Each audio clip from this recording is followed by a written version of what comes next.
आज दहिवली गावामध्ये अतिशय दुःखदायक अशी घटना या ठिकाणी घडलेली आहे। दहिवली गावातील गुरुपवाडीमध्ये गुरुपवाडीमध्ये हे झालं आहे, दगड कोसळून ते 7 ते 8 घरं होती। त्या 8 घरांना त्या ठिकाणी धोका निर्माण झालेला आहे। एका घरामध्ये 6 लोकं होती। 6 लोकांमधील 3 लोकं घरातून बाहेर पडली आणि 3 लोकं आतमध्ये अडकली होती। येथील स्थानिक ग्रामस्थांच्या सहकार्यानं एका महिलेला आपण अतिशय सुखरूपपणे त्यातून बाहेर काढलेले आणि त्यांना अधिक उपचारासाठी आपण रुग्णालयामध्ये हलवलं आहे। आणि अजूनही त्यामध्ये त्या घराखाली शांताराम शेलार आणि त्यांचा मुलगा सतीश शेलार हे 2 अजून त्या घरामध्ये आहेत। आणि आता त्या ठिकाणी एकदम बिकट अवस्था असून ह्या ठिकाणी आपण त्या ठिकाणी JCB आणून काढण्याचा प्रयत्न केला, परंतु पाऊस काय थांबण्याचा नाव घेत नाही। पाऊस अतिशय चांगल्या पद्धतीने ह्या ठिकाणी चालूच आहे।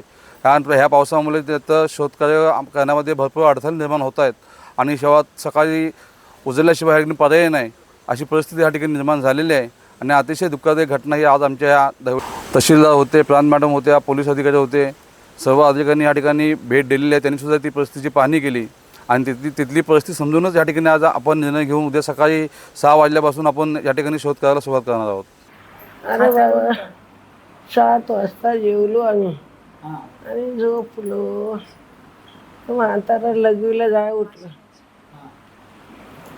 तर एकदा सोशा मारला वाऱ्याचा। तो मुलगा म्हणतो थोरलं बाहेर जाऊन का वारा सुटलाय। येऊन आतून पडलो तेवढीच मी जागी तो तिघा जागे सोशा आलो तर सर्व घरच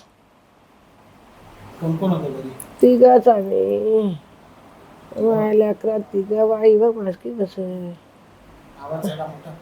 मोठा एकदाच गरकन आला तर मी अशी उतारीन झोपलो होतो। पोराला माझे कुठं नेला आणि त्याचा पत्ताच नाही।